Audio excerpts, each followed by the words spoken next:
ನಿಮ್ಗೆ ತೋರಿಸ್ತೀನಿ ನೋಡಿ, ಇಲ್ಲಿ ನೋಡಿ ಒಂದು ಬನ್ನಿ, ಹಂಗೆ ಮುಂದೆ ಬನ್ನಿ ನೋಡಿ. ಇವೆಲ್ಲ ಈಗ ರೀಸೆಂಟ್ ಆಗಿ ಹಾ. ಇದು ಗಿಡ ಇರೋದು ನಮ್ಮ ಎಡೆ ಮಟ್ಟಕ್ಕೂ ಇಲ್ಲ, ಭುಜ ಮಟ್ಟಕ್ಕೂ ಇಲ್ಲ, ಭುಜದ ಮಟ್ಟಕ್ಕೂ ಇಲ್ಲ ನೋಡಿ. ನೀವೇ ರಿಂಗ್ಗಳು ಈ ಜನ ಹೇಳ್ತಾರೆ ಕೆಲವೆಲ್ಲ ಕಿರ್ಗಣ್ಣ ಆಗ್ಬೇಕು ಅಂತ, ಇದೇ ತರ ನಾವೇನು ಮಾಡಿಲ್ಲ. ಅಂಶ ಇರ್ತವೆ, ಅಡಿಕೆ ಗಿಡ ನೆಡಬೇಕು ಅಂತಾರೆ, ಆಕ್ಚುಲಿ ತಪ್ಪದು. ಅದು ನೀರು ಗಿಡ ಮಾತ್ರ ಬೆಳೆಯುತ್ತೆ, ನಿಮ್ಗೆ ಫಸ್ಟ್ ಬರಲ್ಲ ಬೇಗ. ನನ್ನ ಅನುಭವ, ನನ್ನ ತೋಟದ ಅನುಭವ ನಾನು ನೋಡೋದು.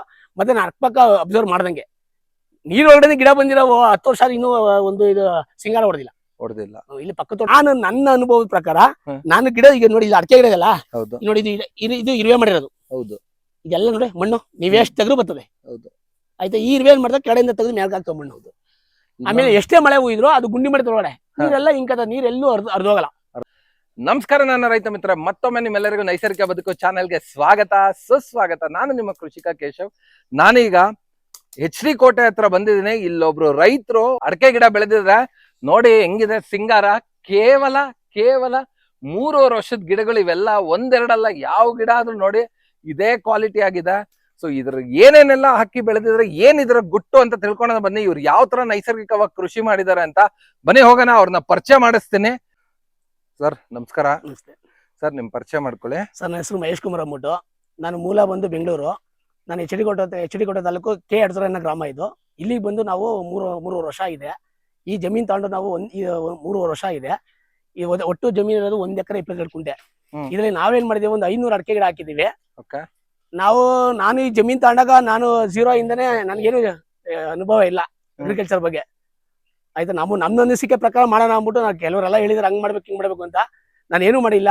ನಾನು ಕೆಲವು ವಿಡಿಯೋಗಳು ಕೆಲವು ಯೂಟ್ಯೂಬ್ ಅಲ್ಲಿ ನೋಡಿದ್ದೆ, 0 ಕಲ್ಟಿವೇಶನ್ 0 ಇನ್ವೆಸ್ಟ್ಮೆಂಟ್ ಅಂದ್ಬಿಟ್ಟು. ಆ ಲೆಕ್ಕಕ್ಕೆ ಮಾಡೋಣ ಅಂದ್ಬಿಟ್ಟು ನಾನು ಗಿಡ ಹಾಕಿದಾಗ ಕೆಲವು ಅಕ್ಕಪಕ್ಕ ನಮ್ಮ ಸ್ನೇಹಿತರು ಕೆಲವರು ಆಲ್ರೆಡಿ ತುಂಬಾ ಅನುಭವ ಇರೋರೆಲ್ಲ ಬಂದು ಮಧ್ಯದಲ್ಲಿ ಅಡಿಕೆ ಗಿಡ ಕೂಡಿಸಿದಾಗ ನಾವು ನೆರಳು ಮಾಡಬೇಕು, ಇಲ್ಲಾಂದ್ರೆ ಗಿಡ ಚೆನ್ನಾಗಿ ಬರಲ್ಲ, ಹಾಗೆ ಹೀಗೆ ಅಂತ ಹೇಳಿದ್ರು. ಇಲ್ಲ ಗಿಡ ಹೋಗುತ್ತೆ ಅಂದ್ರೆ ನಾವು ನೆರಳಿಗೋಸ್ಕರ ಬಾಳೆ ಗಿಡ ಹಾಕು ಹಾಗೆ ಹೀಗೆ ಅಂತ ಹೇಳಿದ್ರು. ನಾವು ಆ ಟೈಮಲ್ಲಿ ನಾನು ಗಿಡ ತಗೊಂಡಾಗ ನಾನು ಏನು ಮಾಡೋದಿಲ್ಲ, ಒಂದು ಎಕ್ಸ್ಪೀರಿಯನ್ಸ್ ಮಾಡೋಣ ಅಂದ್ಬಿಟ್ಟು ನಾನು ಬರೀ ಕಾಯಿ ಗಿಡನೇ ನೆಟ್ಟಿದ್ದು. ಫಸ್ಟ್ ನಾವು ಗಿಡ ಹಾಕೋ ಮುಂಚೆ ಅದು ಈ ಜಮೀನ್ ತಾಳ ಫಸ್ಟ್ ನಾವು ಏನ್ ಮಾಡಿದ್ರೆ ಅಲಸಂಡೆ ಹಾಕಿದ ಫಸ್ಟ್ 3 ಮಂತ್ಸ್. ಅದಾದ್ಮೇಲೆ ನಾವು ಉಳಿಸ್ಬಿಟ್ಟು ಆಮೇಲೆ ಅಡಿಕೆ ಗಿಡ ಉಣಿದ್ದು. ಈಗ 3 ವರ್ಷದ ಮೇಲೆ 6 ತಿಂಗಳ ಗಿಡ ಇವು. ಎಲ್ಲರೂ ಹೇಳ್ತಾರೆ ಕೆಮಿಕಲ್ ಹಾಕ್ಬೇಕು, ಹಂಗಾಕ್ಬೇಕು ಬರುತ್ತೆ ಅಂತ. ನಾವ್ ಏನೂ ಮಾಡಿಲ್ಲ. ನಾವೇನಿದೆ ಕಳೆ ಬಂದಿದೆ, ಕಳೆ ಒಡಿಸಿ ಕಳೆ ಹೊಡ್ಕೊಂಡಿದೆ. ನಾವು ಜಮೀನ್ ಮಾಡಿ ಹಂಗೆ ಬಿಟ್ಟಿದ್ದೀವಿ. ಯಾವ 1 ರೂಪಾಯಿನ ಹೊರಗಡೆ ಏನು ತಂದಿಲ್ಲ. ಮತ್ತೆ ನಾವು ಕಲ್ಟಿವೇಶನ್ ಕೂಡ ಮಾಡಿಲ್ಲ. ಈಗ ನಾನು ಅಡಿಕೆ ಗಿಡ ನೆಟ್ಟಿದ್ದು ಫಸ್ಟ್ ಒಂದ್ಸತಿ ಹೊಡೆದ್ಮೇಲೆ ಯಾವತ್ತು ನಾವು ಮತ್ತೆ ಉಳಿಸಿಲ್ಲ. ಬರೀ ಸತ್ಯ ಮಾತ್ರ ಹೊಡ್ಸಿದೀವಿ ಅಷ್ಟೇನೆ. ನಾವೇ ಹೊಡ್ಕೊತೀವಿ. ಏನ್ರಲ್ಲಿ ಹೊಡಿಸ್ತೀರಾ? ನಾವು ಮಾಮೂಲು ನಾವು ಮೊದ್ಲು ಈಗ ಸ್ವಂತಕ್ಕೆ ನಾನು ತಗೊಂಡಿದ್ದೀನಿ ವೀಡ್ ಕಟ್ರು. ಮೊದ್ಲೆಲ್ಲ ಯಾರೋ ಒಂದು ಹುಡುಗನ ಕರ್ಕೊಂಡು ಹೊಡ್ಸಿದ್ದೆ, ಬ್ರಷ್ ಕಟ್ಟಲ್ಲಿ ಹೊಡ್ಸಿದ್ದೆ. ಅದು ವರ್ಷಕ್ಕೆ 2 ಸಲ ಹೊಡ್ಸಿದ್ ನಾನು ಜೂನ್ ಹೊಡ್ಸಿದ್ರೆ ಜೂನ್ ಮತ್ತೆ ನವೆಂಬರ್ ಹೊಡ್ಸಿದ್ರೆ ಮತ್ತೆ ಹೊಡ್ಸೋದಿಲ್ಲ. ವರ್ಷಕ್ಕೆ 2 ಸಲ ಹೊಡ್ಸೋದು. ಈಗ ನವೆಂಬರ್ ಹೊಡ್ಸಿದೀನಿ. ಇನ್ನು ನೆಕ್ಸ್ಟ್ ಜೂನ್ ಗಂಟೆ ಯಾವುದೇ ಕಾರಣಕ್ಕೂ ಹೊಡ್ಸಲ್ಲ. ಯಾವುದೇ ಕಾರಣ ಅದು ಏನೇ ಬರ್ಲಿ, ಏನೇ ಇರ್ಬೋದು. ಕೆಲವ್ರು ಹೇಳ್ತಾರೆ ಹುಳಪಟ್ಟೆ ಇರ್ತವೆ ಅಂತಾರೆ. ನಾವ್ ಅದ್ರ ಬಗ್ಗೆ ಎಲ್ಲ ತಲೆ ಕೆಡ್ಸ್ಕೊಂಡು, ಅವು ನಮ್ಮಂಗೆ ಬದುಕಬೇಕಲ್ಲ, ಅದು ಜಾಗ ನಾವು ಬಂದಿದ್ದೀವಿ. ಅದಿದ್ರೆ ಸಾಕು ಸರ್ ಕಾಲಲ್ಲಿ. ನಿಜ, ಬೂಟ್ ಇರ್ಬೇಕು, ಬೂಟ್ ಹಾಕೊಂಡೆ ಓಡೋದ್ ನಾವು. ಆತರ ಯಾರೇ ಕೆಲವ್ರು ಬೆಂಗಳೂರಿನ ಬಂದಾಗ ಜಾಸ್ತಿ ಕಳೆದಾಗ ಯಾರು ಒಳಗೆ ಬರಲ್ಲ, ನಾನು ಒಬ್ಬನೇ ದೇವ ಬರೋದು ಆತರ. ಮತ್ತೆ ಒಂದು ಬರೀ 3 ವರ್ಷ ಗಿಡಕ್ಕೆ ನೋಡಿ ಎಲ್ಲಾದ್ರೂ 40 to 50% ಸಿಂಗಾರಗಳು ಬಂದಿದೆ. ಆಮೇಲೆ ಎಲ್ಲರೂ ಹೇಳ್ತಾರೆ ಅದು ಇದು ಮಾಡಿ ಅಂತ, ನಾವೇನು ಮಾಡಿಲ್ಲ. 0 ಕಲ್ಟಿವೇಶನ್ ಬಂದಿರೋದು. ಮತ್ತೆ ಗೊಬ್ಬರ ಕೊಡಿ, ಹತ್ ಕಡೆ ಕೆಮಿಕಲ್ ಯಾವ್ದು ಕೊಡದೆ ಈ ತರ ಬಂದಿದೆ. ಇದಕ್ಕೆ ಕೇವಲ 3 ವರ್ಷ. ಬರೀ 3 ವರ್ಷ. ಜೂನ್ 1ನೇ ತಾರೀಕು ಹಾಕಿದ್ದು. ಪ್ರೂಫ್ ನಾನು ಕೊಡಬಲ್ಲೆ. ಯಾಕಂದ್ರೆ ನಾವು ಜಮೀನ್ ತಾಣಿದ್ದು 2021 ಇಸ್ವಿ ಮಾರ್ಚ್ 29ಕ್ಕೆ. ನಾವು ಜೂನ್ 1ನೇ ತಾರೀಕಿಗೆ ಗಿಡ ನೆಟ್ಟಿದ್ದು. ಖಾಲಿ ಜಮೀನು ಏನು ಇರ್ಲಿಲ್ಲ ಇದು. ಪರವಾಗಿಲ್ಲ ಸರ್, 3 ವರ್ಷಕ್ಕೆ ಚೆನ್ನಾಗಿ ಮಾಡಿದೀರಾ. ಬರೀ 1-2 ಗಿಡ ಅಲ್ಲ ಸರ್, ಎಲ್ಲಾದ್ರಲ್ಲಿ ಇದೆ ಆಲ್ಮೋಸ್ಟ್. ಹೌದೌದು, 40 ಇಂದ 50% ಇದೆ. ಈಗ 2 ವರ್ಷ ಆದ್ಮೇಲೆ ಅಲ್ಲೊಂದು ಇಲ್ಲೊಂದು ನಾನು ಸುಮ್ಮನೆ ಮನೆಗೋಸ್ಕರ ಬಾಳೆಕಂದು ನೆಟ್ಟಿದ್ದೀನಿ. ಅದು ಗುಂಪಾಳೆ ತರ. After 2 years. ಸರ್ ಇದು ಒಂದೇ ಗಿಡದಲ್ಲ ಅಥವಾ ಹೇಗೆ? ಇಲ್ಲ ಸರ್, 40 ಇಂದ 50% ಒಟ್ಟು 500 ಗಿಡ ಇದೆ ಇಲ್ಲಿ. 250 ಇಂದ 300 ಗಿಡಗಳು ಸಿಂಗಾರ ಹೊಡೆದಿದೆ. ಇನ್ನು ಕೆಲವೆಲ್ಲ ಹೊಟ್ಟೆ ಆಗಿದೆ. ಬೇಕಾ ಬನ್ನಿ ನಿಮ್ಗೆ ತೋರಿಸ್ತೀನಿ ನೋಡಿ, ಇಲ್ಲಿ ನೋಡಿ. ಬನ್ನಿ ಹಂಗೆ ಮುಂದೆ ಬನ್ನಿ ನೋಡಿ. ಇವೆಲ್ಲ ಈಗ ರೀಸೆಂಟ್ ಆಗಿ ಇದು ಗಿಡ ಇರೋದು ನಮ್ಮ ಎಡೆ ಮಟ್ಟಕ್ಕೂ ಇಲ್ಲ, ಭುಜ ಮಟ್ಟಕ್ಕೂ ಇಲ್ಲ ನೋಡಿ. ನೀವೇ ರಿಂಗ್ಗಳು ಈ ಜನ ಹೇಳ್ತಾರೆ ಕೆಲವೆಲ್ಲ ಕಿರ್ಗಣ್ಣ ಆಗ್ಬೇಕು ಅಂತ, ಇದೇ ತರ ನಾವೇನು ಮಾಡಿಲ್ಲ. 2 ರಿಂದ 3 ಕಿರ್ಗಣ್ಣು. ಬನ್ನಿ ಇಲ್ಲಿ ನೋಡಿ, ಬನ್ನಿ. ಈ ಗಿಡ ಲಾಸ್ಟ್ ಇಯರ್ ನಮಗೆ ಒಂಬಳೆ ಸ್ಟಾರ್ಟಿಂಗ್ ಬಂದಿತ್ತು. ಸ್ಟಾರ್ಟಿಂಗ್ ಬೇಸಿಕ್ ಅದ್ ಬಂದಿತ್ತು. ಅದು ಉದುರೋಗಿ ಈ ವರ್ಷ ಕಾಯಿ ನಿಲ್ಲುತ್ತೆ ಅಂತ ನಾನು ಅನ್ಕೊಂಡಿದ್ದೀನಿ. ಆಲ್ರೆಡಿ 3 ಇದೆ ಇದರಲ್ಲಿ. ಅದೇ ತರ ನೋಡಿ, ಇಲ್ಲಿ ಒಂದು ಬಂದಿದೆ. ಇದು ನೋಡಿ, ನನ್ನ ಹೈಟು ಇಲ್ಲ, ನಮ್ಮ ಭುಜಕ್ಕೂ ಇಲ್ಲ, ಇನ್ನು ಕಮ್ಮಿ ಇದೆ. ಈ ತರ ಮುಂದೆ ನೋಡಿ, ಅಲ್ಲಿ ಇವೆಲ್ಲ ಈಗ ಓಪನ್ ಆಗಿದೆ ನೋಡಿ. ನಾವು ಓಪನ್ ಆಗ್ಬೇಕು. ಬನ್ನಿ ತೋರಿಸ್ತೀನಿ. ಎಲ್ಲಾದ್ರೂ ಆಲ್ಮೋಸ್ಟ್ ಅದ್ರೊಳಗೆ ಇದೆ. ಇದೆ. ಹೌದು. ಇದು ನೆಕ್ಸ್ಟ್ ಇಯರ್, ಈಗ ನನ್ನ ಪ್ರಕಾರ ನೆಕ್ಸ್ಟ್ ಇಯರ್ ಕಾಯಿ ನಿಲ್ಲುತ್ತೆ. ಕಾಯಿ ನಿಲ್ಲ. ಇದು ಬೇಸಿಕ್ ಇದು ಬರಲ್ಲ. ಹಾ. ಬರ್ತದೆ ನೋಡಿ, ಅಲ್ಲಿ ಈಗ 2 ಬಿಟ್ಟಿದೆ. ಅಲ್ಲಿ ಆಲ್ಮೋಸ್ಟ್ ಇದೆ ಸರ್. ಹಾ, ಒಂದು ಅಟ್ಲೀಸ್ಟ್ ಏನಿಲ್ಲ ಅಂದ್ರೆ ಒಂದು 35% ಗಿಡದಲ್ಲಿ ಇದೆ ಇದೆ. ಅನ್ಕೊಂತೀನಿ. ನನ್ನ ಪ್ರಕಾರ 60% ಮೇಲೆ ಇದೆ. ಹಾ. ಎಲ್ಲ ಗರ್ಭ ಆಗಿರೋದ್ರಿಂದ. ಹೌದು ನೋಡಿ, ಇದು ಓಪನ್ ಆಗ್ತಾ ಇದೆ, ಕಾಣ್ಬೋದು ನೀವು. ಹೌದು. ಇದು ಓಪನ್ ಆಗ್ತಾ ಇದೆ. ಓಪನ್ ಆಗ್ತದೆ. ಹಾ. ನೋಡಿ, ಇದ್ರಲ್ಲಿ ಹೊಟ್ಟೆಯಲ್ಲಿ ನೋಡಿ ಗರ್ಭ ಕಾಣಬಹುದು, ನಿಮ್ ಶೇಪ್ ಗೊತ್ತಾಗಬಹುದು. ಹೌದು, ಇದೆ ಖಂಡಿತ ಇದೆ, ಕಾಣ್ತಾ ಇದೆ ಈ ತರ. ಮತ್ತೆ ಅಲ್ಲೂ ಇದೆ ನೋಡಿ, ಇಲ್ಲೂ 2 ಇದೆ.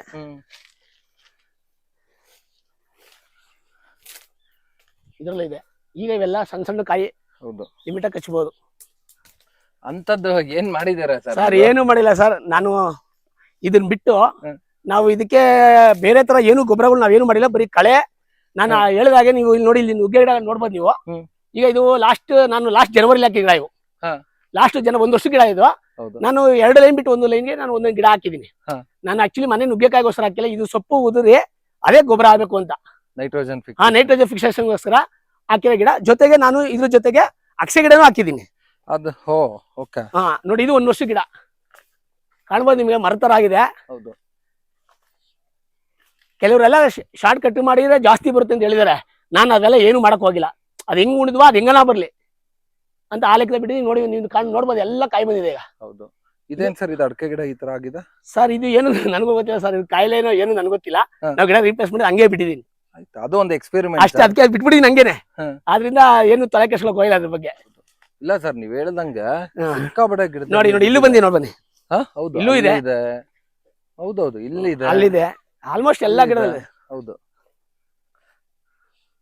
ಸರ್. ಇದಕ್ಕೆ ನೀವು ಏನೇನೆಲ್ಲ ಹಾಕಿ ನಾಟಿ ಮಾಡಿದ್ರಿ ಸರ್? ಅವು ಬರೀ ಒಂದಡಿ ಗುಂಡಿ ಹೊಡೆದಿ ಹಾ. ಗಿಡ ಏನ್ ನಮ್ಮ ಸಸಿ ತಂದಿದ್ವಲ್ಲ, ನಮ್ಮ ಸ್ನೇಹಿತ ಮನೆಯಿಂದ ತಂದು ಗಿಡ ಇಟ್ಕೊಂಡ್ಮೇಲೆ ನಾವ್ ಏನು ಬೇಡ. ಕೆಲವರೆಲ್ಲ ಅದಕ್ಕೇನೋ ಕೆರಡೆಲ್ಲ ಏನೋ ಹಾಕ್ತಾರೆ, ಹಸಿ ಸೊಪ್ಪು ಹಾಕ್ತಾರೆ, ಮತ್ತೆ ಹಿಂಡಿ ಹಾಕ್ತಾರೆ, ಎಲ್ಲ ಹಾಕ್ತಾರೆ. ನಾವೇನು ಹಾಕ್ಲೆ, ಬರೀ ಗಿಡ ನೆಟ್ಟಿದ್ ಅಷ್ಟೇನೆ. ಬರೀ ಗಿಡ ನೆಟ್ಟಿದ್ ಅಷ್ಟೇನೆ. ಒಂದು ಚೂರು ನಾನು ನೋಡೇ ಬಿಡ ಏನು ಮಾಡ್ದಂಗೆ ಹೆಂಗ್ ಬರುತ್ತೆ ಅನ್ನೋ ಲೆಕ್ಕದಲ್ಲೇ ನಾನು ಮಾಡಿರೋದು. ಎಷ್ಟಡಿ ಗುಂಡಿ ಸರ್? ಇದು ಪ್ಯಾಕೆಟ್ ಆಗ್ಲಾನ ಅಥವಾ ಏನೋ ದೊಡ್ಡದಾಗ್ ತಗರ? ಇಲ್ಲ, ಒಂದು ಪ್ಯಾಕೆಟ್ ಆಗಲ್ಲ ಅಷ್ಟೇನೆ. ಅಷ್ಟೇ. ಜಾಸ್ತಿ ಕೆಲವರೆಲ್ಲ ನಾನು ಬೇರೆ ವಿಡಿಯೋಸ್ ಎಲ್ಲ ನೋಡಿದಿನಲ್ಲ, ಎಲ್ಲ 2 ಅಡಿ ಬಾಕ್ಸ್ ತರ ಮಾಡಿ ತೆಂಗಿನ ಸಸಿ ಮರ ಉಣಂಗ್ ಮಾಡ್ತಾರೆ. ನಾವೆಲ್ಲ ಮಾಡಿಲ್ಲ. ಅರ್ಧ ಅಡಿ ಏನಿರುತ್ತೋ ಚಿಕ್ಕ ಪ್ಯಾಕೆಟ್ ಲೆಕ್ಕದಲ್ಲಿ ಮಾಡಿ ಅಷ್ಟೇ ಉಣಿರೋದು ನಾವು. ಅದು ಗಿಡ ನಾಟಾಗ ಉಣಿಲ್ಲ ನಾವು. 1 ಅಡಿ ಅಷ್ಟೇ. ನೀರ್ ಹೆಂಗ್ ಕೊಡ್ತೀರಾ ಸರ್ ಇದಕ್ಕೆಲ್ಲ? ಸರ್, ನೀರು ನಮ್ದು ಇಲ್ಲಿ ನಮ್ಗೆ ನೀರು ಪ್ರಾಬ್ಲಮ್ ಇದೆ. ಅಂದ್ರೆ ಅಂತ ಅಂತರ್ಜಲ ಈ ಜಾಗಕ್ಕೆ ಅಷ್ಟಿಲ್ಲ. ನಮ್ದು 2 ಬೋರ್ ಇದೆ. ಒಟ್ಟು ಒಂದು ಬೋರ್ 500 ಅಡಿ, ಒಂದು 520 ಅಡಿ ಇದೆ. 2 ಬೋರಿಂದ 1 ಇಂಚು ನೀರು ಬಂತು ನಮ್ಗೆ. ನಾವೇನ್ ಮಾಡಿದ್ವಿ, ನಮ್ಗೆ ಅಷ್ಟೇ ಸಾಕು, ಅಷ್ಟು ಬದುಕಕ್ಕೆ ಅಷ್ಟು ಸಾಕು ಅಂದ್ಬಿಟ್ಟು ನಾವು ಆ 2 ಬೋರ್ ನೀರ ಒಂದು ಕನೆಕ್ಷನ್ ಮಾಡಿ ಆದ್ರೆ 2 ಇಂಚು ಮಾಡ್ಕೊಂಡು ನಾವು 2 ಇಂಚು ಮಾಡ್ಕೊಂಡು ಎಲ್ಲ ಡ್ರಿಪ್ ಮಾಡ್ಕೊಂಡು ನಾವು ಜೆಟ್ ಒಂದು ಹೊಡೆಯಕ್ಕಾಗಲ್ಲ ಅಂದ್ಬಿಟ್ಟು ಎಲ್ಲ ಡ್ರಿಪ್ ಇರಿಗೇಷನ್ ಮಾಡಿದ್ವಿ ನಾವು ಜಮೀನ್ ತಗೊಂಡ ಗಿಡ ನೆಟ್ಟಿಂದ ಡ್ರಿಪ್ ಇರಿಗೇಷನ್. ಯಾವ ತರ ಡ್ರಿಪ್ ಸರ್? ಡ್ರಿಪ್ ಅಂದ್ರೆ ಇದು ನನಗೂ ಸರಿಯಾಗಿ ಗೊತ್ತಿಲ್ಲ, ನನಗೆ ಅಷ್ಟೊಂದು ಆಯ್ತಿಲ್ಲ. ಒಂದು ಕಲಡಿಗೆ ಒಂದು ಬೀಳುತ್ತಿದ್ದು. ಕೆಲವ್ರು ನನಗೇನಂದ್ರು, ಇಷ್ಟು ಬಿದ್ರೆ ನೀರೆಲ್ಲ ವೇಸ್ಟ್ ಆಗುತ್ತೆ, ನೀನು ಕೆಲವರು ಸರ್ ಅದು ಅಲ್ಲಿ ತೂತ್ ಮಾಡಿ ಒಂದೇ ತಗೊಂಡು ಬೀಳ್ತಲ್ಲ, ನೀವು ವೇಸ್ಟ್ ಆಗ್ಬಿಡ ಅಂತದ್ ಮಾಡುವಂತ ಕೆಲವರು ಹೇಳಿದ್ರು. ಅದು ಸ್ವಲ್ಪ ದುಡ್ಡು ಇನ್ವೆಸ್ಟ್ಮೆಂಟ್ ಜಾಸ್ತಿ. ಅದಕ್ಕೆ ನಾನು ಯೋಚನೆ ಮಾಡಿದ್ದೀನಿ ಅಂದ್ರೆ, ಈ ತರ ಬಿಡೋದ್ರಿಂದ ಈಗ ಬೇರೆ ಅದು ಒಂದೇ ತಗೋ ಬೀಳ್ತದೆ, ಇಲ್ಲಿ ಬೇರೆ ಬಂದಿರ್ತದೆ, ಇಲ್ಲಿ ನೀರಿರಲ್ಲ. ಇದು ಆದ್ರೆ ಇಲ್ಲಿ ಬೀಳುತ್ತೆ ಸೆಂಟ್ರಲ್ಲಿ. ಅಲ್ಲ, ನೀವ್ ಹೇಳಿದ್ರಿ ಕೃಷಿಗೆ ಹೊಸಬ ಅಂತ. ಅಲ್ಲ, ನನ್ನ ಅನಿಸಿಕೆ ಈಗ 3 ವರ್ಷದ ಎಕ್ಸ್ಪೀರಿಯನ್ಸ್ ತುಂಬಾ ಚೆನ್ನಾಗಿದೆ. ನಾನು ಕೆಲವು ಯೂಟ್ಯೂಬ್ ವಿಡಿಯೋಗಳು ನೋಡ್ಕೊಂಡೇ ಮಾಡಿರೋದು. ಕೆಲವ್ರು ನೋಡಿನಿ, ಎಲ್ಲ ಹೇಳಿದೆಲ್ಲ ಮಾಡಲ್ಲ. ಕೆಲವು ನನಗೆ 10 ಜನ ವಿಡಿಯೋ ನೋಡ್ರೆ ಯಾರೋ ಒಬ್ರು ಮಾಡಿದ್ ಓಕೆ ಅಂದ್ರೆ ಮಾತ್ರ ಅದನ್ನ ತಗೋತೀನಿ, ಇಲ್ಲ ಯಾವುದೇ ಕಾರಣಕ್ಕೂ ತಗೊಳಲ್ಲ. ನನ್ನ ಪ್ರಕಾರ ನಾನು ಅಡಿಕೆ ಗಿಡಕ್ಕೆ ನಾನು ಏನು ಮಾಡದೆ ಇಷ್ಟು ಬಂದಿದ್ದೆ. ನಾವು ಅಷ್ಟು ಕಷ್ಟನೂ ಪಟ್ಟಿಲ್ಲ, ಏನು ಮಾಡಿ. ಸರ್, ಒಂದ್ಸತಿ ಅದು ಹಿಡ್ಕೊಳ್ಳಿ ಸರ್, ನೀವು ವಿಡಿಯೋದಲ್ಲ ಅಷ್ಟು ದೊಡ್ಡ ಕಾಣ್ತಿಲ್ಲ. ಅಲ್ಲಲ್ಲ, ಈ ಗಿಡನ ಹಿಡ್ಕೊಳ್ಳಿ ಎಷ್ಟಿದೆ ಅಂತ. 2 ಮೇಲೆ ಒಂದು ಗೇನು, ಇನ್ನೊಂದು ಒಂದೊಂದಕ್ಕೂ ಆಗಲ್ಲ, 2ಕ್ಕೂ ಆಗಲ್ಲ. ಇಲ್ಲ, ಆ ಕಡೆ ಕೇವಲ 3.5 ವರ್ಷದ ಗಿಡ. ಸರ್, ಗಿಡ ದಪ್ಪ ನನ್ನ ಅನಿಸಿಕೆ ಗಿಡ ದಪ್ಪ ಆಗೋದು ಮುಖ್ಯ ಅಲ್ಲ. ಯಾಕೆ ನಮ್ಮ ಮಾವರು ಒಬ್ರು ಅವರಿಂದ ಆಕ್ಚುಲಿ ಅಡಿಕೆ ಗಿಡ ಹಾಕಿದ್ ನಾವು. ಅವರು ಚನ್ನಗಿರಿಯರು ಮೂಲ. ಅವರು ಬೆಂಗಳೂರಲ್ಲಿ ಬಂದು 30 ವರ್ಷ ಸರಿ ಗೌರ್ಮೆಂಟ್ ಟೀಚರ್ ಆಗಿದ್ರು. ಅವ್ರ ಲೆಕ್ಕದಲ್ಲಿ ನಾವು ಗಿಡ ನೆಟ್ಟಿದ್ದು. ಅವ್ರ ಫೋರ್ಸ್ಗೋಸ್ಕರ ನಾ ಅಡಿಕೆ ಗಿಡ ನನಗೆ ಇಷ್ಟಲ್ಲಿ ನಂಗೆ ಗೊತ್ತೇ ಇರಲ್ಲ. ಅವ್ರು ಹೇಳೋದೇನಂದ್ರೆ, ಅವ್ರ ಪ್ರಕಾರ ಗಿಣ್ಣು ಗಿಡ ದಪ್ಪ ಆಗೋದು ಮುಖ್ಯ ಅಲ್ವಂತೆ, ಈ ಚಿರ್ಗನ್ ಬೀಳ್ಬೇಕಂತೆ. ಹೌದೌದು. ಯಾಕಂದ್ರೆ ಅವ್ರು ಚನ್ನಗಿರಿ ತಾಲೂಕು, ಅಲ್ಲಿ ಫುಲ್ ನಿಮ್ಗೆ ಒಂದು ಅಡಿಕೆ ನಾಡು ಅಂತ ಹೇಳ್ತಾರೆ. ಅವ್ರ ಊರು ಅಲ್ಲಿ ಗೊಪ್ಪೆಳ್ಳೆ ಅಂದ್ಬಿಟ್ಟು ಇಡೀ ಊರ 100 ಎಕರೆ 200 ಎಕರೆ ಅಡಿಕೆ ತೋಟ ಇರೋರೆಲ್ಲ ಅಂತ ಮಧ್ಯೆ ಅವ್ರು ಬೆಳೆದಿ ಬಂದಿರೋರು. ಅವ್ರ ಅನುಭವ ನಮ್ಗೆ ಹೇಳ್ಕೊಟ್ಟಿರೋದು. ಅವ್ರಿಗೆ ಕಿರ್ಗಿಣ್ಣ ಆಗ್ಬೇಕು ಅಂತ ಹೇಳ್ತಾರೆ ಅವ್ರು. ನೀವು ಗಿಡ ಮರ ದೊಡ್ಡದು ಬೆಳೆಯೋದಲ್ಲ ಮುಖ್ಯ.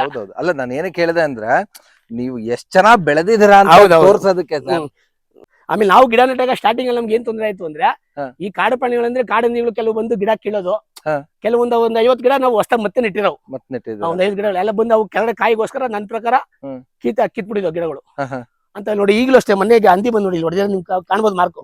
ಅದು ಕೋರೆಲೆ ಹೊಡೆದಿರೋ ಮಾರ್ಕ್ ಇದು. ಈ ಸೈಜ್ ಹಾ ಖಂಡಿತ ಎಷ್ಟೋ ಗಿಡಕ್ಕೆ ನೋಡಿದೆ. ಬಾಳೆಗಿಲೆ ತಿಂದಿಲ್ವಾ ಸರ್ ಎತ್ತೆ? ಸರ್ ಬಾಳೆ ನಾವ್ ಹಾಕ್ದಾಗಿನ ಅಂತ ಕೆಲವು ಗುದ್ದಿಯೋದೆಲ್ಲ ಮಾಡ್ಬಿಟ್ಟು ಹೋಗುತ್ತೆ.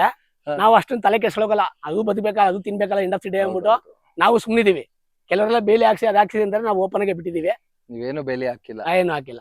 ಬಟ್ ನಿಜಾಲು ತೋಟ ಅಂತೂ ಸರ್ ತುಂಬಾ ಹಚ್ಚ ಹಸಿರಾಗಿದೆ. ನಿಜಾಲು ನಿಮ್ ಹತ್ರ ಇರೋ ಕೇವಲ 2 ಇಂಚ್ ನೀರಲ್ಲಿ ಇಷ್ಟೆಲ್ಲ ಮಾಡಿದೀರಾ ಅಂದ್ರೆ ನಿಜಾಲು ನಂಬಕ್ಕೆ ಆಗಲ್ಲ ಸರ್. ಯಾಕಂದ್ರೆ ಅಡಕೆಗೆ ತುಂಬಾ ನೀರ್ ಬೇಕು ಅನ್ನೋ ಸರ್ ಕೆಲವ್ರ ಮೈಂಡ್ ಸೆಟ್ ಅದೇ ತರ ಇದೆ. ತುಂಬಾ ತ್ಯಾವಾಂಶ ಇರ್ತವೆ, ಅಡಿಕೆ ಗಿಡ ನೆಡ್ಬೇಕು ಅಂತಾರೆ. ಆಕ್ಚುಲಿ ತಪ್ಪದು. ಅದು ನೀರ್ ಗಿಡ ಮಾತ್ರ ಬೆಳೆಯುತ್ತೆ, ನಿಮ್ಗೆ ಫಸ್ಟ್ ಬರಲ್ಲ ಬೇಗ. ನನ್ನ ಅನುಭವ, ನನ್ನ ತೋಟದ ಅನುಭವ ನಾನು ನೋಡೋದು. ಮತ್ತೆ ನಾನು ಅಕ್ಕಪಕ್ಕ ಅಬ್ಸರ್ವ್ ಮಾಡ್ದಂಗೆ ನೀರ್ ಒಳಗಡೆ ಗಿಡ ಬಂದಿರೋ 10 ವರ್ಷ ಇನ್ನೂ ಒಂದು ಇದು ಸಿಂಗಾರ ಹೊಡೆದಿಲ್ಲ. ಇಲ್ಲಿ ಪಕ್ಕ ತೋಟನೇ ಇದೆ, ಬೇಕಾದ್ರೆ ಉದಾಹರಣೆ ತೋರಿಸ್ಕೊಳ್ಳೇಬೇಕು ನಾನು. ನೀರಲ್ಲೇ ಗಿಡ ಅವೆ, ಜೋಪ್ ಅಂತಾರ ಅದ್ರಲ್ಲಿ ಗಿಡ ಇರೋದು. ಅವ್ರು ಇನ್ನು 10 ವರ್ಷ ಅಷ್ಟು ಫಸ್ಲಿಲ್ಲ, ಸುಮ್ನೆ ಗಿಡ ಮಾತ್ರ 20 ಬೆಳೆದಿದೆ. ಆಮೇಲೆ ಸರ್ ಮತ್ತೊಂದು, ನಮ್ಮ ತೋಟದಲ್ಲಿ ಈಗ ಇರುವೆಗಳು ಬಂದ್ರೆ ಕೆಲವು ಏನಂತಾರೆ, ಇರುವೆ ಇದ್ರೆ ಗಿಡ ಎಲ್ಲ ಹಾಳು ಮಾಡ್ಬಿಡ್ತದೆ, ಪೌಡರ್ ಹಾಕಿ ಅದೇನೋ ಹೇಳ್ತಾರೆ ಸರ್, ಅದಕ್ಕೆ ಪೌಡರ್ ಕಾಳು ಹಾಕಿ ಅಂತ ಹೇಳ್ತಾರೆ. ಅದೇನೋ ಗೊತ್ತಿಲ್ಲ, ಅದು ನನ್ಗೆ ಅಷ್ಟು ಗೊತ್ತಿಲ್ಲ ಅದ್ರ ಬಗ್ಗೆ. ಹಾಕಿ ನಾನು ನನ್ನ ಅನುಭವದ ಪ್ರಕಾರ ನಾನು ಗಿಡ ಈಗ ನೋಡಿ, ಇಲ್ಲಿ ಅಡಕೆ ಗಿಡ ಇದೆಲ್ಲ ನೋಡಿ, ಇದು ಇರುವೆ ಮಾಡಿರೋದು. ಇದೆಲ್ಲ ನೋಡಿ ಮಣ್ಣು, ನೀವ್ ಎಷ್ಟು ತೆಗೆದು ಬರ್ತದೆ. ಆಯ್ತಾ, ಈ ಇರುವೆ ಏನ್ ಮಾಡ್ತಾರೆ, ಕೆಳಗಿಂದ ತೆಗೆದು ಮ್ಯಾಲ್ಗೆ ಹಾಕ್ತಾವ ಮಣ್ಣು. ಆಮೇಲೆ ಎಷ್ಟೇ ಮಳೆ ಹೋಗಿದ್ರು ಅದು ಗುಂಡಿ ಮಾಡಿ ತೊಳಗಡೆ ನೀರೆಲ್ಲ ಇಂಕದ ನೀರೆಲ್ಲೂ ಅರ್ಧೋಗಲ್ಲ. ನಿಮ್ ಭಾಗದಲ್ಲಿ ಹೆಂಗೆ ಸರ್ ಮಳೆ? ಹೇಗೆ ಚೆನ್ನಾಗಿ? ನಮ್ ಎಚಡಿಕೋಟೆ ತಾಲೂಕು ಜೂನ್ ಸ್ಟಾರ್ಟ್ ಆದ್ರೆ ಮಳೆ ಅಪ್ ಟು ನವೆಂಬರ್ ಡಿಸೆಂಬರ್ ಗಂಟೆ ಇದ್ದೇ ಇರುತ್ತೆ. ಲಾಸ್ಟ್ ಇಯರ್ ಮಾತ್ರ ಸ್ವಲ್ಪ ಎಫೆಕ್ಟ್ ಆಯ್ತು, ಆಲ್ ಓವರ್ ಕರ್ನಾಟಕನ ಆಗಿತ್ತು. ಅದು ಏನ್ ಮಾಡಕ್ ಆಗಲ್ಲ. ನಾನು ಲಾಸ್ಟ್ 8 ಇಯರ್ಸ್ ನಾನು ಬಂದಿದ್ದು, 8 ವರ್ಷ 2016 ಬಂದಿದ್ದು. ಅಲ್ಲಿಂದ ಇಲ್ಲಿವರೆಗೂ ನಾನು 1 ವರ್ಷ ಮಾತ್ರ ಮಳೆ ನೋಡಿ, ಎಲ್ಲಾ ವರ್ಷ ಮಳೆ ಓವರೇ. 2016ಕ್ಕೆ ನೀವು ಈ ಪ್ರದೇಶ ನಾನು ಬೆಂಗಳೂರು ಬಿಟ್ಟು ಇಲ್ಲಿ ಬಂದಿದ್ದು.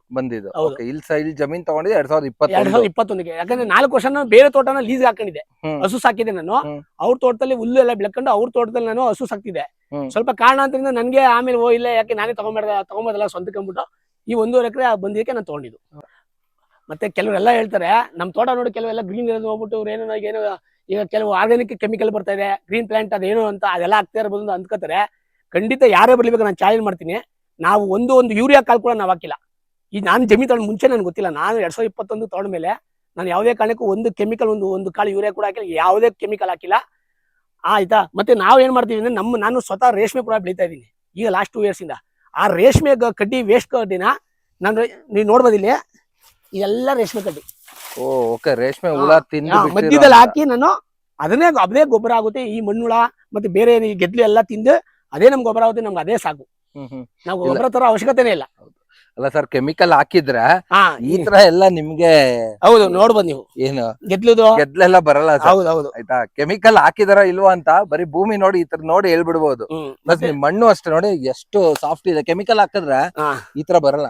ಆಮೇಲೆ ನೀರು ನಾವ್ ಆಗ್ಲೇ ಹೇಳ್ದಂಗೆ ನೀರ್ ಅಡಿಕೆ ಬಹಳ ಕೊಡ್ಬೇಕು ಅಂದ್ರೆ, ಈಗ ಕೆಲವರೆಲ್ಲ ನೀರು ಜಾಸ್ತಿ ಬೇಕು ಅಂತ ಹೇಳ್ತಾರೆ. ನಾವು ಆಕ್ಚುಲಿ ಮಳೆಗಾಲದಲ್ಲಿ ನಾವು ನೀರೇ ಕಟ್ಟಕ್ ಹೋಗಲ್ಲ ಜಾಸ್ತಿ. ನವೆಂಬರ್ ಡಿಸೆಂಬರ್ ಸ್ಟಾರ್ಟ್ ಮಾಡ್ತೀವಿ. ನೀವು ನೋಡ್ಬೋದು ಎಲ್ಲ ಡ್ರೈ ಇದೆ ಈಗ. ಹೌದು, ಸಿಕ್ಕಾಬಿಡೆ. ನೀವು ನೋಡ್ಬೋದು ನೀರು ಇದ್ದು ನಮ್ ನೀರ್ ಕಟ್ಟಿಲ್ಲ ಅಂದ್ರೆ ನಾವು ವಾರಕ್ಕೂ 10 ದಿವಸಕ್ಕೆ ಒಂದ್ಸಲಿ ಕೊಡ್ತೀವಿ. ಇಷ್ಟು ತ್ಯಾವ ನಾನು ಹಿಂಗ್ ನೋಡಿ, ಆಮೇಲೆ ತ್ಯಾವ ನೋಡಿ ಇನ್ನೂ ತ್ಯಾವ ಇದೆ. ಒಂದ್ ವಾರ ಆಯ್ತು ಆಗ್ಲೇ ಕೊಟ್ಟಿ. 1 ವಾರ ಆಯ್ತು. ಆ ತ್ಯಾವ ನೋಡ್ಕೊಂಡು 15 ದಿವಸಕ್ಕೋ ವಾರಕ್ಕೋ ನಾನು ನೀರ್ ಕೊಡೋದು. ನೀರ್ ಕೊಡ್ಬೇಕಂದ್ರೆ ಸುಮ್ನೆ ನೀರು ಸುಮ್ನೆ ಕಟ್ಟಕ್ ಹೋಗಲ್ಲ. ಯಾಕಂದ್ರೆ ನಮ್ಗೆ ಇರೋದೇ ಕಮ್ಮಿ ನೀರು. ಆ ಕಮ್ಮಿ ನೀರನ್ನ ಒಟ್ಟು ಎಲ್ಲದಕ್ಕೂ ಮೇಂಟೈನ್ ಮಾಡ್ಕೊಂಡು, ಎಲ್ಲಾ ಗಿಡ ಬದುಕಬೇಕು ಅಂದ್ಬಿಟ್ಟು ಎಲ್ಲದಕ್ಕೂ ಮೇಂಟೈನ್ ಮಾಡ್ಕೊಂಡು ವಾರಕ್ಕೂ 15 ದಿವಸಕ್ಕೆ ಒಂದ್ಸಲಿ ನಾವು ಕೊಡ್ತೀವಿ. Super sir. ಬಟ್ ಇದು ಯಾವ ತಳಿ ಅಂದ್ರಿ ಸರ್? ಇದು ಸರ್ ಇದು ನಮಗೆ ಗಿಡ ಕೊಟ್ಟವರು ನಾಟಿ ತಳಿಯಿಂದ ಕೊಟ್ಟಿದ್ದಾರೆ. ಸರ್ ಇಲ್ಲೇ ಪಕ್ಕದ ಊರಲ್ಲಿ ಟೈರ್ಬೇಕಂತ ಗ್ರಾಮ. ನಮ್ಮ ಸ್ನೇಹಿತರೊಬ್ಬರು ಚೆಲುವರಾಜ್ ಅಂದ್ಬಿಟ್ಟು, ಅವರು 50 ವರ್ಷ ತೋಟ ಇದೆ. ಅವರು ಆ ತೋಟದ ಅದೇ ಗಿಡದಲ್ಲಿ ಅವ್ರು ಗಿಡ ಮಾಡ್ಕೊಂಡಿದ್ರು. ಅವ್ರು ಬೇರೆ ಕಡೆ ಜಮೀನ್ ತಗೊಂಡು ಹಾಕೋದಕ್ಕೆ ಅಂದ್ಬಿಟ್ಟು ಒಂದು 6,000 ಗಿಡ. ನಾನ್ ಜಮೀನ್ ತಗೊಂಡು ನಾನು ರಿಕ್ವೆಸ್ಟ್ ಮಾಡಿ ಅವ್ರು ಕೊಡಕ್ಕೆ ರೆಡಿ ಇರಲಿಲ್ಲ. ರಿಕ್ವೆಸ್ಟ್ ಮಾಡಿ 500 ಗಿಡ ಅವ್ರು ತೋರಿಸ್ಕೊಂಡೆ. ಅವ್ರು ಕೇಳಿಕೆ ನಾನು ನಾಟಿ ಅಂತ ಹೇಳಿದ್ರು. ನಾನು ಅದೇ ಹೇಳ್ತಾ ಇದ್ದೀನಿ ನಿಮ್ಗೆ. ಹೌದು, ಇಲ್ಲ 1-2 ಗಿಡ ಅಲ್ಲ, ಪ್ರತಿಯೊಂದನು ಅಷ್ಟೇ ನೋಡಿ. ಚಿಕ್ಕ ಕಿರ್ಗೆಣ್ಣು ಚೆನ್ನಾಗಿ ಬಿದ್ದಿದೆ ಪ್ರತಿಯೊಂದನು. ಇನ್ನೊಂದು ಅಲ್ಲಿ ಮುಂದೆಲ್ಲ ಇದು ದೊಡ್ಡ ನೋಡ್ರಿ, ನೀವು ಆಶ್ಚರ್ಯ ಪಡ್ತೀರಾ. ಇಲ್ಲ ನಿಜಾಲು ಚೆನ್ನಾಗಿ ಬಂದಿದೆ ಸರ್ ಗಿಡ ಮಾತ್ರ. ಇದು ನೆಕ್ಸ್ಟ್ ನೀವು ಫ್ಯೂಚರ್ ಅಲ್ಲಿ ಏನ್ ಮೆಣಸಿನ ಸಬ್ಸೋ ಪ್ಲಾನ್ ಏನೋ ಇದೆಯಾ ಸರ್? ಸದ್ಯಕ್ಕೆ ಆತರ ಇಲ್ಲ, ನೋಡ್ಬೇಕು ಸರ್. ಮಾಡ್ಬೇಕು ಅನ್ಕೊಂಡಿದೀನಿ. ಕೆಲವರ ಹೇಳ್ತಾರೆ, ಯಾಕಂದ್ರೆ ಈ ತರ ಕೆಲವ್ರು ಹೇಳೋ ಪ್ರಕಾರ ಈ ತರ ಬರ್ಬೇಕು ಅಂತಾರೆ. ಹೌದು, ಅಷ್ಟು ಬಂದಾಗ ಮೆಣಸು ಹಬ್ಸ್ಬೇಕಲ್ಲ, ಮುಂದಕ್ಕೆ ಫ್ಯೂಚರ್. ಹೌದು ಹೌದು ಹೌದು ಹೌದು. ನೀವು ಇಲ್ಲಿ ನೋಡ್ಬೋದು ರೇಷ್ಮೆ ಕಡ್ಡಿ ನೋಡಿ. ಹೌದು, ಸಕ್ಕದಾಗಿದೆ ಸರ್. ಇದು ನಾವು ಮಾಡಕ್ ಆಗುತ್ತಾ? ನೀವು 1000 ರೂಪಾಯಿ ಕೆಜಿ ಕೊಟ್ಟು ಸಿಗಲ್ಲ. ಹೌದು, ಸಕ್ಕದಾಗಿದೆ ಸರ್. ಆಮೇಲೆ ಇಲ್ಲಿಂದ ನಾವು ಹೊರಗಡೆ ಒಂದು ಕಡ್ಡಿ ಕೂಡ ನಾವು ಏನು ಹೊರಗಡೆ ಹಾಕಲ್ಲ. ಕೆಲವು ಹೇಳ್ತಾರೆ ಈ ಇದೆಲ್ಲ ಗರಿಗಳನ್ನೆಲ್ಲ ತಾಚೆ ಹಾಕ್ರಿ ಅಂತಾರೆ, ಬೆಂಕಿ ಇಕ್ತಾರೆ. ಆ ತಪ್ಪಂತೂ ನಾವು ಖಂಡಿತ ಮಾಡಲ್ಲ. ಬೆಂಕಿ ಇಕ್ಕಿ ಅಂತಾರೆ, ಹಾ. ಪ್ಲೇಟ್ ಮಾಡೋರು ಕೊಡಿ ಹಾ ಅಂತಾರೆ. ಅವೆಲ್ಲ ಸರ್ ಬರೋ 2 ರೂಪಾಯಿ ಆಸೆಗೋಸ್ಕರ ಯಾಕೆ ಮಾಡ್ಬೇಕು ನಾವು? ಕರೆಕ್ಟ್. ಸೂಪರ್ ಸರ್, ನಿಜಾಲು ಒಂದು ಒಳ್ಳೆ ಮಾದರಿ ತೋಟ ಮಾಡಿದ್ದೀರಾ ಸರ್. ಸರ್ ಹೊಸದಾಗಿ ನಿಮ್ ತರ ಈ ತರ ಬೆಂಗಳೂರು ಬಿಟ್ಟು ಬಂದು ಈ ತರ ಅಗ್ರಿಕಲ್ಚರ್ ಮಾಡೋರ್ಗೆ ಏನ್ ಹೇಳಕ್ ಇಷ್ಟಪಡ್ತೀರಾ ಸರ್ ನೀವು? ಸರ್ ಇವತ್ತೇನಾಗಿದೆ, ಇವತ್ತಿನ ಜನರೇಷನ್ ಎಲ್ಲ ಕೆಮಿಕಲ್ಲೇ. ಈಗ ಮಕ್ಕಳು ಪ್ರೆಗ್ನೆನ್ಸಿಲೇ ಕೆಮಿಕಲ್ ತಿನ್ನೋದ್ರಿಂದ ಎಲ್ಲ ಕೆಮಿಕಲ್ ಅಲ್ಲೇ ಹೋಗ್ತಾ ಇದಾರೆ. ಹೌದು. ನನ್ನ ಪ್ರಕಾರ ನಾವೇನು ಖರ್ಚು ಮಾಡ್ದಂಗೆ ನಾವು ಬೆಳೆಯೋದು ಬಹಳ ಮುಖ್ಯ ಅಂತ ನಾನು ಅನ್ಕೋತೀನಿ. ಹೌದು. ಏನು ಖರ್ಚು ಮಾಡಿದ್ರೆ ಏನು ಖರ್ಚು ಮಾಡಿದ್ರೆ ಏನು ಈಗ ಗೊಬ್ಬರಗಳು ತರದೆ ಅಂತ. ಓ ಹೌದು. ಚೆನ್ನಾಗಿ ಎಲ್ಲಾ ಕಡೆ ಮೂಗುತ್ತಗಳಿದೆ ಸರ್. ಹಾ ಹಾ? ಇದೆ ಇದೆ ಸಿಕ್ಕಾಪಟ್ಟ ಇದೆ. ಕೆಮಿಕಲ್ ಮುಕ್ತ ನೀವು ಮಾಡಿ ಅಂತ ನಾವ್ ಹೇಳ್ತೀವಿ ಸರ್. ಇಲ್ಲ ಕೆಲವ್ರ ತಲೆಯಲ್ಲಿ ಏನ್ ಗೊತ್ತಾ ಸರ್ ಇರುತ್ತೆ, ಇದು ಅಡಕೆ ನಾವೇನೇನು ಇದಕ್ಕ ನಾವೇನ್ ಬಳಸಲ್ಲ. ನಾ ಹೇಳ್ತೀನಿ ನಿಜ, ಕೆಲವ್ರ ತಲೆಯಲ್ಲಿ ಇದೇ ಇರೋದು. ನಾವು ಆರ್ಗಾನಿಕ್ ಮಾಡಿ ಅಂದಾಗ ಇದು ಅಡಕೆ, ಇದು ಹೋಗದೆ ಏನು ಪಾನ್ ಪರಾಗು ಅದಕ್ಕೆ ಇದಕ್ಕೆ ಯಾಕೆ ಕೆಮಿಕಲ್ ಇದಕ್ಕೆ ಯಾಕೆ ನಾವು ಸಾವಯವ ಮಾಡ್ಬೇಕು, ಕೆಮಿಕಲ್ ಹಾಕನ ಬೆಳೆಯನ ತಿನ್ನನ ಅಂತ ಈ ತರದ್ದು ಒಂದಷ್ಟು ಜನಕ್ಕಿದೆ. ನಾವೇನ್ ತಿನ್ನಲ್ಲ. ಓಕೆ, ಇದು ತಿನ್ನೋರ್ಗುನು ಬರ್ದ್ಬಿಟ್ಟಿರ್ತಾರೆ ಲೇಬಲ್ ಮೇಲೆ ಇದು ಹಾನಿಕಾರಕ ಅಂತ. ಸರಿ, ಹಾನಿನೇ ತಿನ್ನೋದು, ಏನ್ ಕೆಮಿಕಲ್ ಹಾಕಿ ತಿನ್ಸನ ಬಿಡಿ ಅಂತ ಕೆಲವ್ರ ತಲೆಯಲ್ಲಿ ಇದೆ. ಓಕೆ, ನಾನು ಕೆಲವೊಂದಷ್ಟು ಕಡೆ ಹೋದಾಗ ಅವ್ರು ಹೇಳಿದ್ ನಾನು ನಿಮ್ಗೆ ಹೇಳ್ತಾ ಇದ್ದೀನಿ. ಸರಿ ಸರ್, ಕೆಲವರೆಲ್ಲ ನೀವ್ ಹೇಳಿದಾಗೆ ಕೆಲವು ಬೆಳಿತಾರೆ, ಅವರು ಸಡನ್ ಆಗಿ ಇದು ಫಸ್ಲು ಬರ್ಲಿಂದ ಮಾಡಕ್ ಹೋಗ್ತಾರೆ. ನನಗೇನಂದ್ರೆ ಬೇರೆ ನಾನು ಅವ್ರು ಮಾಡೋರು ಇವ್ರು ಮಾಡೋರು ನನಗೂ ಹಾಕು ಅಂತ ನಾನು ಆಗ್ತಾ ಇಲ್ಲ. ನಾನು ಇದೊಂದು ಅಡಕೆ ಒಂದೇ ಬೆಳಿತಲ್ಲ. ನೀವು ನೋಡ್ಬೋದು, ಮಧ್ಯದಲ್ಲಿ ನುಗ್ಗೆ ಹಾಕಿದ್ವಿ, ಅಕ್ಸೆ ಹಾಕಿದ್ವಿ, ಮಧ್ಯದಲ್ಲಿ ನೀವು ನೋಡ್ಬೋದು ಇಲ್ಲಿ ನೋಡಿ, ಇದು ಹಾಗಲಕಾಯಿ ಗಿಡ, ಹೀರೆ ಗಿಡ ಎಲ್ಲ ಹಾಕಿದ್ವಿ. ನಾವ್ ಇದಕ್ಕೆ ಕೆಮಿಕಲ್ ಹಾಕಿದ್ರೆ ನನ್ನ ಮಕ್ಕಳು ಕೆಮಿಕಲ್ ತಿನ್ಬೇಕು, ನಾನು ಕೆಮಿಕಲ್ ತಿನ್ಬೇಕು, ನನ್ ಕೊಡೋರ್ಗೂ ಕೆಮಿಕಲ್ ಆಗುತ್ತೆ.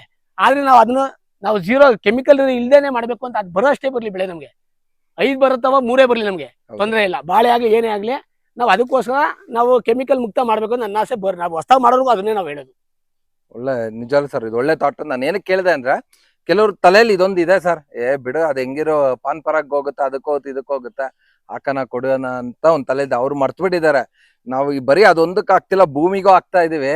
ನಾಳೆ ನಮ್ಮ ಮಕ್ಳು ಮೊಮ್ಮಕ್ಳ ಕಾಲದವ್ರಿಗೂ ಈ ಭೂಮಿ ಇರ್ಬೇಕು, ಭೂಮಿನ ಬಂಜರು ಮಾಡ್ತಾ ಇದೀವಿ ಅನ್ನೋದು ಮರ್ತೋಗ್ಬಿಟ್ಟಿದಾರೆ ಜನ. ಸರ್ ನಿಜಾಲು ನಿಮ್ ತರ ಒಂದಷ್ಟು ಜನ ಈ ತರ ಕೃಷಿಗೆ ಬಂದಿರೋದೇ ಒಂದ್ ದೊಡ್ಡ ಖುಷಿಯಾದ ವಿಚಾರ. ಅದ್ರಲ್ಲೂ ನೀವು ಕೆಮಿಕಲ್ ಫ್ರೀ ಕೃಷಿ ಮಾಡ್ತಾ ಇರೋದಂತೂ ಕೇಳಿ ನಿಜಾಲು ನಾನ್ ನಿಮ್ ಫೋನ್ ಕೇಳಿ ಅದಕ್ಕೆ ಸರ್ ಅಷ್ಟ್ ದೂರದಿಂದ ಬಂದೆ. ಸೊ ನೀವು ಇಷ್ಟು ಟೈಮ್ ಕೊಟ್ಟೆ ಈ ತರನು ಒಂದು ಕೃಷಿ ಮಾಡಬಹುದು ಅಂತ ತಿಳಿಸ್ಕೊಟ್ಟಿದ್ದಕ್ಕೆ ತುಂಬಾನೇ ಧನ್ಯವಾದಗಳು ಸರ್. ಇದೇ ತರ ಸಾಕಷ್ಟು ಒಂದಷ್ಟು ಎಕ್ಸ್ಪೆರಿಮೆಂಟ್ಗಳು ಮಾಡಿ ನಿಮ್ ಭೂಮಿಯಲ್ಲಿ ಮತ್ತೆ ಆದಷ್ಟು ಯಾರಾದ್ರೂ ನಿಮ್ಗೆ ಕೇಳ್ಕೊಂಡ್ ಬಂದವ್ರಿಗೆ ಒಂದ್ ಸ್ವಲ್ಪ ಕನ್ನಡ ರೆಸ್ಪಾಂಡ್ ಮಾಡಿ ಸರ್. ಅಷ್ಟೇ ನಾನು ಕೇಳ್ಕೊಳೋದು. ಯಾಕಂದ್ರೆ ಸರ್ ನಾವು ಕನ್ನಡ ರೆಸ್ಪಾಂಡ್ ಮಾಡಿಲ್ಲ ಅಂದ್ರೆ ಇನ್ ಯಾರ್ಯಾರೇ ಈ ತರ ಕೆಮಿಕಲ್ ಫ್ರೀ ಬರ್ಬೇಕು ಅನ್ನೋರು ಬರದ್ ನಿಲ್ಸೋಗ್ಬಿಡ್ತಾರೆ. ಮತ್ತೆ ಅದೇ ಹಳೆ ಪದ್ಧತಿ ಕೆಮಿಕಲ್ ಹಾಕಿ ಆತರ ಹೋಗ್ತಾರೆ. ನೋಡಿದ್ರಲ್ಲ ರೈತ ಮಿತ್ರ ಯಾವ ತರ ಇದೆ ಇವ್ರ ತೋಟ ಅಂತ. ಒಂಚೂರು ಕೆಮಿಕಲ್ ಹಾಕಿಲ್ಲ, ಬರೀ ಅವರ ರೇಷ್ಮೆದು ಏನಿತ್ತಲ್ಲ ಗಲೀಜು, ಅಂದ್ರೆ ಏನು ರೇಷ್ಮೆ ಹುಳ ತಿಂದ್ ಬಿಟ್ಟಿರೋಂತ ಕಡ್ಡಿಗಳು ಹಾಕಿ ನೋಡಿ ಎಷ್ಟು ಜನ ಬೆಳೆದಿದ್ದಾರೆ ತೋಟ ಅಂತೂ. ನಿಮ್ಗೆ ಯಾರಿಗೆ ಡೌಟ್ ಇದ್ರು ಖಂಡಿತ ಬರ್ಬೋದು, ಇವ್ರ ತೋಟಕ್ಕೆ ವಿಸಿಟ್ ಮಾಡ್ಬೋದು. ನೀವ್ ಇವ್ರ ತೋಟ ಎಲ್ಲ ಹುಡ್ಕಾಡಿದ್ರು ಒಂಚೂರು ನಿಮ್ಗೆ ಕೆಮಿಕಲ್ ಅಂತ ಸಿಕ್ಕಲ್ಲ. ಇವ್ರು ಯಾವ್ದೇ ರೀತಿ ಏನು ಆಗ್ತಾ ಇಲ್ಲ. ನಿಜವಲ್ಲ ಇವ್ರು ನೋಡಿದ್ರೆ ನನ್ಗೆ ನಾರಾಯಣ ರೆಡ್ಡಿ ಅವ್ರ ಜ್ಞಾಪನ ಬರ್ತಾರೆ. ಯಾಕಂದ್ರೆ ಅವ್ರು ಹೇಳಿದಾರದು ಅದೇನೆ, ನಿಮ್ ಹತ್ರ ಏನಿದೆ ಒಂದಷ್ಟು ಆ ಕಸ ಹಾಕಿ ಮತ್ತೆ ಮಲ್ಚಿಂಗ್ ಮಾಡಿ ಚೆನ್ನಾಗಿ ಓಕೆ ಒಂದಷ್ಟು ಆವಾಗ್ಲೇ ಅಲ್ಲೊಂದಷ್ಟು ಎರೆಹುಳ ಉತ್ಪತ್ತಿ ಆಗುತ್ತೆ, ಅದೇ ನಿಮ್ ಗಿಡಕ್ಕೆ ಪೂರಕವಾಗಿ ಕೊಡುತ್ತೆ ಅಂತ ಅವ್ರು ಹೇಳಿರೋದು. ಇಲ್ಲಿ ನಿಜವಲ್ಲ ಯಾರೇ ಬೇಕಾದ್ರೂ ಬಂದು ನೋಡ್ಬೋದು. ಸೊ ಇದೇ ತರ ನೀವು ಕೂಡ ಕೆಮಿಕಲ್ ಫ್ರೀ ಕೃಷಿ ಮಾಡಿ ಅಂತ ಹೇಳ್ತಾ ಮತ್ತೊಮ್ಮೆ ನಿಮ್ಮೆಲ್ಲರಿಗೂ ನೈಸರ್ಗಿಕ ಬದುಕು ಚಾನಲ್ ಇಂದ ಹೃದಯಪೂರ್ವಕ ವಂದನೆಗಳು. ಮತ್ತೆ ಇನ್ನೂ ಒಂದಷ್ಟು ಇವ್ರ ತೋಟದ ಬೇರೆ ಒಂದಷ್ಟು ಕಂಟೆಂಟ್ ಇದೆ, ಅದಕ್ಕಾಗಿ ಮುಂದೆ ಬರುವಂತ ವಿಡಿಯೋಸ್ ನ ನೋಡಿ ಅಂತ ಹೇಳ್ತಾ ಧನ್ಯವಾದಗಳು. ಶುಭ ದಿನ.